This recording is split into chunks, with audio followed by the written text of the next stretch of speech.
au moins, ça me dit que la mort de ma sœur aura pas été en vain, que ça les choses avancent, qu'on est entendu. Le ministre fédéral de la Justice, Sean Fraser, a déposé hier un projet de loi pour modifier le code criminel afin d'inclure le mot féminicide. Ça permettrait, dans certaines circonstances, de traiter ces crimes-là comme des meurtres au premier degré, même s'il n'y a pas eu de préméditation. Pour comprendre ce que ça veut dire exactement, on en discute avec Maître Karine Barrette, qui est avocate au regroupement des maisons pour femmes victimes de violences conjugales. Bonsoir. Bonsoir. Pour commencer, comment vous accueillez ces changements-là? Bien, c'est un gros projet de loi. On va poursuivre l'analyse, mais on l'accueille très favorablement. Ce sont des changements qui sont attendus depuis longtemps par les victimes de violences conjugales. Oui, et là, pour qu'un meurtre soit considéré comme un féminicide, ça prend quoi comme critère exactement? Donc, le projet de loi prévoit 4 situations, plus particulières. Dans le premier des cas, c'est quand il y a un meurtre qui est commis dans un contexte, entre partenaires intimes, ce qui inclut aussi les ex-partenaires, et qui où il y a présence de contrôle coercitif. Le deuxième cas, c'est quand le meurtre est commis dans une situation, un contexte de violence sexuelle.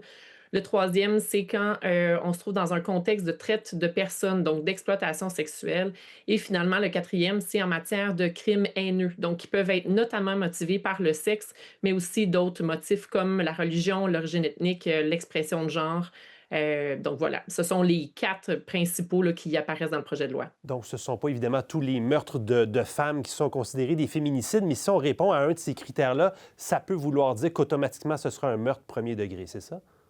Exactement. Puis à ce moment-là, quand la victime est une femme, c'est là qu'on parle de féminicide. Oui, et là, vous avez parlé aussi d'un autre terme qu'on voit dans le projet de loi, le contrôle coercitif. On veut criminaliser ça. Ça va changer quoi? C'est un changement immense, hein. On était passé tout près, avec les travaux du projet de loi C-332 qui malheureusement était mort au feuilleton avec les élections fédérales. Pour, le terrain, c'est un changement immense. D'une part, c'est qu'on est en train d'envoyer un message très clair à l'effet que plusieurs comportements qui peuvent paraître parfois plus subtils, hein, d'humiliation, de contrôle des allées-venues, des contrôles des personnes, que la partenaire voit, les amis, contrôle financier aussi. Donc des comportements qui parfois pouvaient échapper au code criminel, mais on les reconnaît comme inacceptables. C'est un message clair qui est envoyé à la population, tant aux survivantes victimes, mais aussi aux agresseurs, hein, aux auteurs de violences. Mais en plus, c'est que ça vient donner un levier, un outil supplémentaire qui est vraiment attendu sur le terrain par les policiers et les procureurs pour venir s'attaquer à ce type de comportement. Oui, justement, on a beaucoup dit dans les dernières années que le système de justice, le système policier n'était pas nécessairement bien adapté pour accueillir les victimes, pour les accompagner dans le cheminement. Est-ce que vous avez espoir que ça aussi, ça peut changer avec les changements qu'on voit? Complètement. En fait, du côté du Québec, là, il y a plus de 5 000 policiers, policières qui ont été formés justement sur la question du contrôle coercitif en amont de la législation. C'est clair pour nous que, on voit un changement sur le terrain, la façon dont les victimes sont accueillies, comment c'est, compris, détecté, documenté aussi. C'est un travail de longue haleine, ça doit se poursuivre. Puis c'est pour ça que pour nous que la législation, c'est une excellente nouvelle, c'est une bonne étape, mais ça doit absolument s'accompagner à travers le pays de formation des acteurs judiciaires, incluant patrouilleurs, enquêteurs, procureurs, les juges aussi, donc pour que ça soit compris. Et ça vient aussi avec du financement qui est nécessaire, la reddition de comptes pour que les gens soient imputables et puis qu'on évite aussi des effets non désirés. Oui, et ce qu'on veut éviter aussi, j'imagine, à la base, c'est qu'il y ait des féminicides. Là, on durcit les peines, mais est-ce qu'il faut agir aussi en prévention?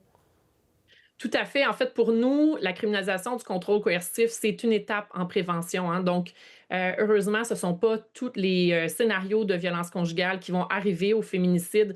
Mais il y a combien de femmes à travers le pays qui se sentent prisonnières? Donc, déjà, c'est une étape d'agir pour venir les libérer de cette prison-là. Mais clairement, il faut agir en prévention au niveau de nos jeunes, hein, dans les écoles secondaires. Donc, un travail de prévention, de sensibilisation sur l'égalité entre les genres, des relations saines, l'absence de contrôle, de jalousie dans les relations. Donc, tout ça sont des différents maillons, en fait, pour assurer la sécurité des victimes. Là, on entendait en introduction la famille d'une victime de féminicide. Vous pensez que ce sera accueilli comme justement avec un vent d'espoir, tout ça? Bien, c'est ce qu'on entend sur le terrain. Ça fait longtemps que c'est attendu. Donc, c'est pas la solution parfaite. Ça doit s'accompagner de plein de mesures, mais c'est certainement un pas qui va faire une grande différence, on l'espère, dans la vie de victimes, de leurs proches aussi, pour justement prévenir l'irréparable. Intéressant de discuter de tout ça avec vous. Maître Barrette, merci beaucoup. Avec plaisir.